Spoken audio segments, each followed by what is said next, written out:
शिक्षा का बाजारीकरण हो रहा है, धर्म का बाजारीकरण हो रहा है। इस क्षेत्र में इस विषय पे हिंदू संगठन क्या सोचती है और क्या रूपरेखा तैयार कर रही है? धर्म का जो बाजारीकरण हो रहा है, आप किसी भी मंदिर पे चले जाइए, वहाँ पे एक पूरा सिस्टम नेटवर्क बना होता है कि यहाँ पे देना है, वहाँ पे देना है।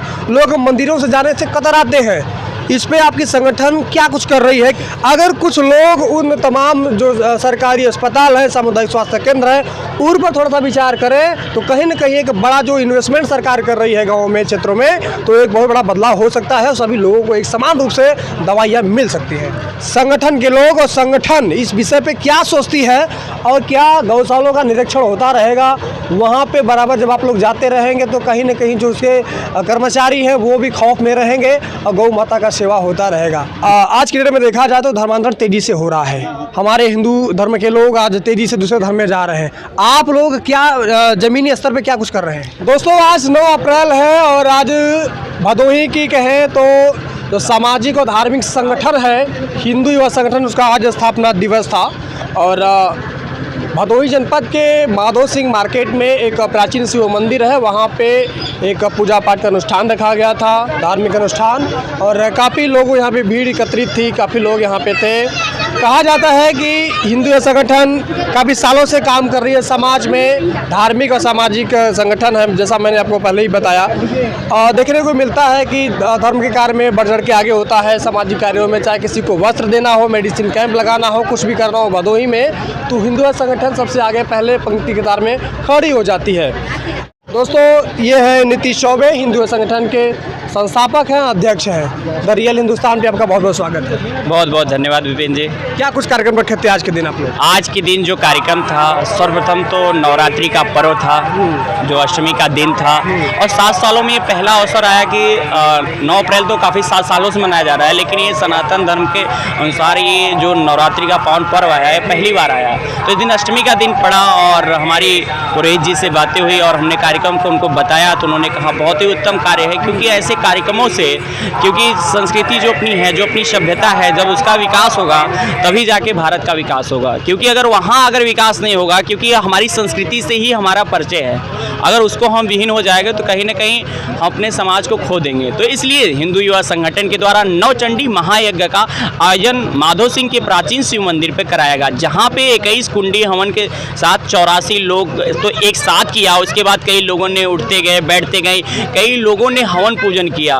तो ऐसे कार्यक्रमों से उनके अंदर एक शुद्धिकरण प्रकार से होता है, और शुद्धिकरण अगर किसी भी चीज़ का हो, चाहे वो शिक्षा का शुद्धिकरण हो, चाहे आपका ब्लड का जो शरीर में ब्लड होता है उसकी प्यूरीफायर की बातें होता है, या समाज की शुद्धिकरण की बातें होती है, तो अध्यात्म से होती है, सांस्कृतिक कार्यक्रमों से होती है। तो संगठन का एक लक्ष्य है कि सांस्कृतिक कार्यक्रमों को करा के आम जनमानस को अपनी संस्कृति का परिचय कराना। यही लक्ष्य लेकर हिंदू युवा संगठन प्रत्येक 9 अप्रैल को कार्यक्रम तो कराती है। उसके बाद अनेक, जैसे अभी शिवरात्रि के पावन पर्व पे कार्यक्रम था, उसके बाद सही कार्यक्रम चलते रहते हैं। बच्चों को शिक्षा, अभी जैसे कि अपना एक लक्ष्य है कि अंत्योदय व्यक्ति की उदय भी हो अपना, तो उसके लिए अंत्योदय व्यक्ति की उदय के लिए मेडिसिन कैंप की ऑर्गेनाइजेशन किया जाता है, निरंतर किया जाता है। उसके साथ साथ क्या होता है, बहनों के लिए जो अंत्योदय व्यक्ति, उनको उपहार स्वरूप साड़ी वस्त्र वितरण का भी कार्यक्रम किया जाता है।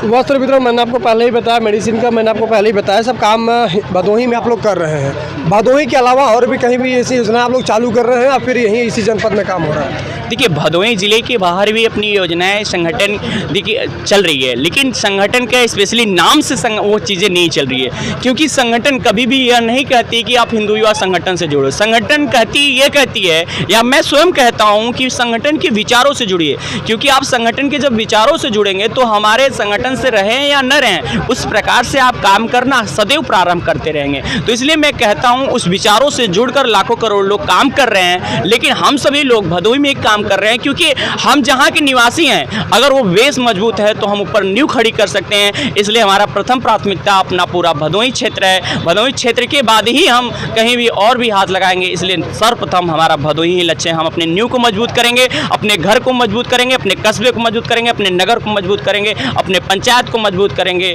अपने परिवार को मजबूत करेंगे, क्योंकि संगठन एक परिवार होता है। उस परिवार को मजबूत करते हुए हम काम करेंगे। जैसा कि आपने पहले बताया कि हम अंत्योदय व्यक्ति के वृद्धि के लिए हम काम कर रहे हैं, जब अंत्योदय वृत्ति की बात आती है, गरीबी की बात आती है, तो ऐसा नीति आयोग का रिपोर्ट भी आया जिसमें 38% आज भी उत्तर प्रदेश में गरीब हैं, गरीबी रेखा के नीचे लोग जीवन यापन कर रहे हैं। शिक्षा का बाजारीकरण हो रहा है, धर्म का बाजारीकरण हो रहा है। इस क्षेत्र में इस विषय पे हिंदू संगठन क्या सोचती है और क्या रूपरेखा तैयार कर रही है? अभी हमारी बैठक बनारस और मिर्ज़ापुर में कुछ बैठकों, महिलाओं के साथ थी बैठक हमारी अभी हाल फिलहाल में। तो हम लोग ने एक योजना रचना बनाया है जी। आपने बोला कि बेरोजगारी के लेके, तो ग्रामीण क्षेत्र में ऐसा बहुत सारे प्रोडक्ट है कि जो महिलाएं बहुत अच्छे से जानती है वो बना सकती है। नहीं, मेरा सवाल ये था कि शिक्षा का बाजारीकरण हो रहा है। आज गरीब जो है कि उस कारण स्कूल में नहीं पढ़ा पा रहा है अपने बच्चों को, लेकिन सरकारी स्कूलों की स्थिति बद से बदतर होती जा रही है।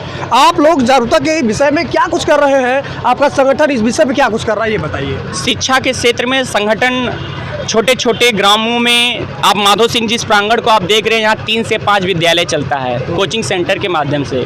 यहाँ बच्चों को निःशुल्क शिक्षाएं दी जाती है। यहाँ पे 3 प्रकार की शिक्षाएं दी जाती हैं। पहला शिक्षा है संस्कार शिक्षा, जो कि मैंने बताया कि हमारी संस्कार से हमारी पहचान होती है। दूसरा शिक्षा है लिखित, जो हम लोग पठन क्रिया पकड़ते हैं, वो शिक्षा दी जाती है। दूसरा आरोग्य शिक्षा, क्योंकि आरोग्य शिक्षा के माध्यम से हम अपने शरीर को स्वस्थ और सुदृढ़ रख सकते हैं। जैविक क्रिया के उनके द्वारा उनके परिवार को भी जोड़ा जाता है, उनको जैविक क्रिया की खेती के विषय में बताया जा रहा है। तो इस प्रकार से संगठन के इस समय प्रेजेंट टाइम में 5 भी कोचिंग सेंटर चल रहे हैं, जहाँ पे कि कम से कम 30 बच्चे पढ़ते हैं और उन 30 बच्चों को निःशुल्क, और जो पढ़ाता है उनको मानदेय के तौर पे कुछ पुरस्कार स्वरूप राशि दी जाती है जी। और धर्म का जो बाजारीकरण हो रहा है, आप किसी भी मंदिर पे चले जाइए, वहाँ पे एक पूरा सिस्टम नेटवर्क बना होता है कि यहाँ पे देना है, वहाँ पे देना है।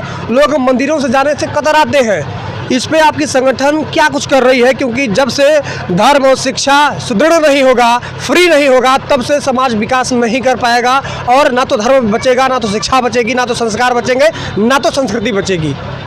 देखिए, आपने बहुत ही सही बात कहा। देखिए, हमारे गुरुजन हैं, बीच में गए हैं। अगर आज हम गुरुजन हमारे लोग होते हैं तो उनका प्रथम शिक्षा होता है, संस्कार शिक्षा होता है। आपको जैसे मैंने बताया कि वो शिक्षा कैसे सुधरेगी, तो प्रथम चार है, हमको आध्यात्मिक से जोड़ना पड़ेगा। हम कितनी भी विडंबनाओं से जोड़ ले, लेकिन हम उनके अंदर जब तक एक दूसरे के अंदर प्रेम की भावना और देने की भावना जागृत नहीं कर पाएंगे, हम कितना भी उनको शिक्षित कर दें, हम वो चीज़ें उनसे एक्सेप्ट नहीं कर सकते। समाज सुधारक उनके अंदर नहीं आ सकता है। वो अपना जीविका यापन कर सकते हैं, अपने लिए पालनहार कर सकते हैं, लेकिन समाज के लिए अगर जीवन पालनहार करना है तो निश्चित ही उनको धर्म से जोड़ना पड़ेगा, सनातन संस्कृति से जोड़ना पड़ेगा, सनातन धर्म से जोड़ना पड़ेगा।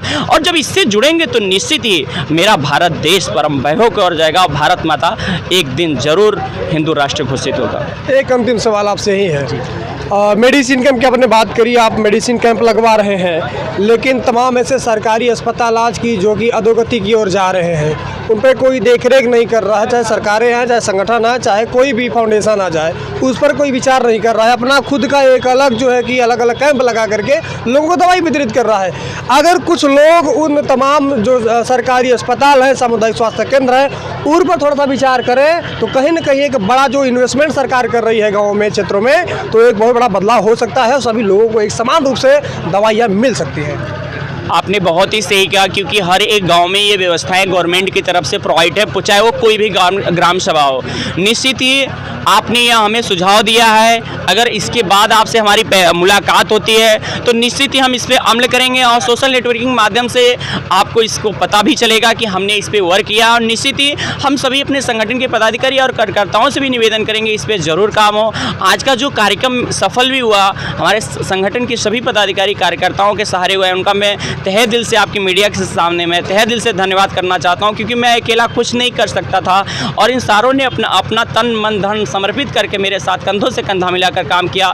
क्योंकि मेरा एक्सीडेंट होने के बाद मैं चल नहीं सकता था और यहाँ के लोगों ने मुझे बाइक पे बैठा के ले जाना आना सारा चीज़ किया और कार्यक्रम को सफल बनाया। इसलिए हाथ जोड़ के मैं उनका अभिनंदन करता हूँ, उनका स्वागत करता हूँ। ऐसे ही मेरा साथ बनाए रखे और निश्चित ही आशा नहीं पूर्ण विश्वास है हिंदू युवा संगठन ऐसे ही कार्य पद्धति आगे करते हुए समाज को एक नई दिशा के रूप में ले जाने। एक आखिरी सवाल और जब अपने हम सभ्यता संस्कृति धर्म की बात करते हैं तो एक चीज़ सामने आ जाती है, गौ हमारी माता है और गौ रक्षा हम करेंगे। और गौ राष्ट्र की भी मांग हम कर रहे हैं कि गौ को राष्ट्र माता के रूप में स्वीकारा जाए। हम नारे भी लगाते हैं कि गौ हत्या बंद हो, गौ रक्षा को बढ़ावा मिला जाए, लेकिन सरकार भी इस पे काम कर रही है, गौशाला बना रही है। हम अभी एक वीडियो किए थे जाकर के गौशाला में, वहाँ की स्थिति बद से बदतर थी। संगठन के लोग और संगठन इस विषय पे क्या सोचती है और क्या गौशालों का निरीक्षण होता रहेगा, वहाँ पे बराबर जब आप लोग जाते रहेंगे तो कहीं न कहीं जो उसके कर्मचारी हैं वो भी खौफ में रहेंगे और गौ माता का सेवा होता रहेगा। जी, क्यों? अभी आपने बहुत सही कहा। अभी कल के डेट में हमारा एक मुलाकात था और हम लोग ने एक प्लानिंग किया, उस प्लान पे काम भी हो रहा है। एक प्रगति अगरबत्ती के नाम से चलता है, प्रोडक्ट चलता है अपने भदोही में, बड़ा अच्छा चलता है। वो आपको मैं बताना चाहता हूँ कि वो गोबर के शुद्ध रूप से गोबर के गाय के गोबर से बनता है, वो इससे बन के तैयार होती है अगरबत्ती। आज जो अगरबत्तियाँ यूज की गई संगठन में, गाय के गोबर की अगरबत्तियाँ यूज की गई।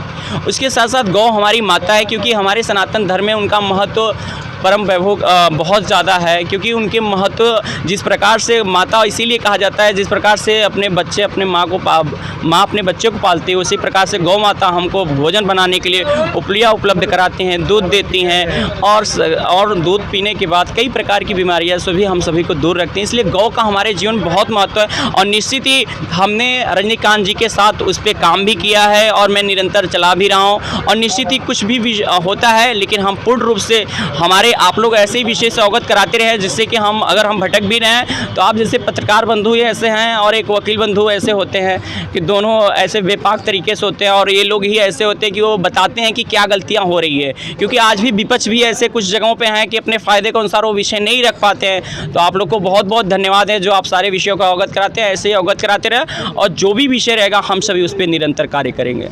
बहुत बहुत धन्यवाद आप बातचीत करने के लिए। जी बहुत दोस्तों, आप सुन रहे थे हिंदू संगठन के राष्ट्रीय अध्यक्ष संस्थापक नीतीश चौबे जी को। चाहे भारत का कोई भी राजनीतिक दल हो, सामाजिक धार्मिक संगठन हो, चाहे कोई भी व्यवस्था हो, उसमें सिर्फ उनका एक ही उद्देश्य होता है कि राष्ट्र को, धर्म को, संस्कृति को, सभ्यता को संजोएं, बचाएं। और उसमें बचाएंगे कैसे? शिक्षा और गौ माता को, सभी को जब हम लोग बचा नहीं पाएंगे तो सिर्फ और सिर्फ बातें होंगी और दावे होंगे, कुछ उसका अर्थ निकलने वाला नहीं है। यहाँ पे कुछ साधु महात्मा जी हैं, साधु हैं, पुजारी हैं, पंडित हैं, जो आप अपने भाषा में कह लें वो कम है। सभी लोगों को सबसे पहले मेरा प्रणाम और हमारे चैनल पे आप सभी का बहुत बहुत स्वागत। धन्यवाद आपको। जैसा कि मैंने यहाँ पे देखा, आप लोग काफ़ी मेहनत किए, यहाँ पे पूजा पाठ वगैरह करवाया, तो क्या नवरात्रि में ही पूजा पाठ का पूरा एक सीरियल चलता है कि 12 महीना का पूरा कंटिन्यू ऐसे ही चलता रहता है? नहीं, ऐसा कुछ नहीं है, सिर्फ नवरात्रि में चलता है। नवरात्रि चूँकि विशेष पर्व होता है हम लोगों का, हिंदुओं का, इसलिए विशेष पूजा पाठ होता है इसमें माँ का। और इसे सब पूजा जो अनवरत है, ये अनवरत चलता रहता है। सिर्फ विशेष पर्व या नवरात्रि करने से कहीं कुछ होगा नहीं। जब कड़ी टूट जाएगी तो बेकार हो जाता है। कड़ी न टूटने पाए, इसलिए हर समय हम लोग लगे रहते हैं इसमें, लोगों को भी जागरूक करते रहते हैं कि आप कुछ न कुछ धार्मिक कार्य में जुड़े रहें। और धार्मिक कार्य में लोग जुड़े रहते हैं, तो जैसे अभी गोपालन का आपने बात किया नीतीश जी से, तो उसके लिए भी हम लोगों को प्रोत्साहित करते हैं, उन लोगों को सजेस्ट करते हैं क्यों छोड़ते हैं आप। लोग सरकार को दोष देते हैं, तो हम लोग उनसे ये कहते हैं कि छोड़ने वाला कौन है, हम ही आप में से है। उनको हम लोग बताते हैं कि नहीं, छोड़ना नहीं है आपको। छोड़ने से आप जो उसका नुकसान होता है, जो उसका पुण्य होता है, पाप होता है, सब उसको बताया जाता है आदमी को समाज में। तो वो उसके लिए जागरूक भी हो रहे हैं। लोग न छोड़ने के लिए कसम भी खाते हैं, प्रतिज्ञाबद्ध होते हैं कि नहीं, हम लोग पशुओं को नहीं छोड़ेंगे। इस प्रकार से हम लोग अपना ये काम करते रहते हैं। कहते हैं कि स्वदेशे पूजते राजा, विद्वान सर्वत्र पूजते। और विद्वान की पूजा सभी जगह होती है और विद्वान ही ऐसा होता है जो पूरे समाज को एक सूत्र में बांधने का काम करता है। आज की डेट में देखा जाए तो धर्मांतरण तेज़ी से हो रहा है। हमारे हिंदू धर्म के लोग आज तेज़ी से दूसरे धर्म में जा रहे हैं। आप लोग क्या ज़मीनी स्तर पे क्या कुछ कर रहे हैं? ऐसा आपने बहुत सही कहा। धर्मांतर हम लोगों के वजह से बहुत रुक गया है। धर्मांतर जहाँ भी हो रहा, जो दूसरे धर्मों में चले गए थे उन लोगों को हम लोगों ने वापस लिया और उनका शुद्धिकरण किया। वो कहे भैया हम कैसे आएंगे, हम लोगों ने कहा आप आइए, ये हिंदू धर्म हमारा है। जैसे विभिन्न भाषाओं को लेकर हमारा ये हिंदी धर्म है, हिंदी भाषा विभिन्न भाषाओं को लेकर अपने में पिरोए हुए है। ऐसे हम जो लोग आना चाहते हैं हिंदू धर्म में, जो चले गए हैं, सुबह का भूला अगर शाम को वापस आते उसको भूला नहीं कहते हैं। इस सिद्धांत में हम काम करते हैं, उनको फिर हम वापस लेते हैं और वो फिर हमारे साथ मिल के सुखमय जीवन व्यतीत कर रहे हैं। शुभकामनाएं आप लगे रहिए, ऐसे समाज एकत्रित बना रहे, संगठित बना रहे और धर्म जीवित रहे। बहुत बहुत धन्यवाद। बहुत बहुत धन्यवाद आपको भी। तो दोस्तों, चाहे कोई भी संगठन हो, चाहे दल हो, चाहे कोई फाउंडेशन हो, संस्था हो, एनजीओ हो, कुछ भी हो, सबका लक्ष्य एक ही होता है कि समाज को एक सूत्र में बांध के रखें। हमारा भारत अनेक भाषाओं का देश है, अनेक संस्कृतियों का देश है। एक सूत्र में हम लोग बंधे रहेंगे तो एक मजबूती के साथ रह सकते हैं। और हमारा भी प्रयास है कि हमारी संस्कृति, हमारी सभ्यता, हमारा देश बचा रहे और हम सब भी बचे रहें। हमारा जो प्रयास है, आपका भी प्रयास है, लगे रहिए। मिलते हैं और कहीं, तब तक के लिए जय।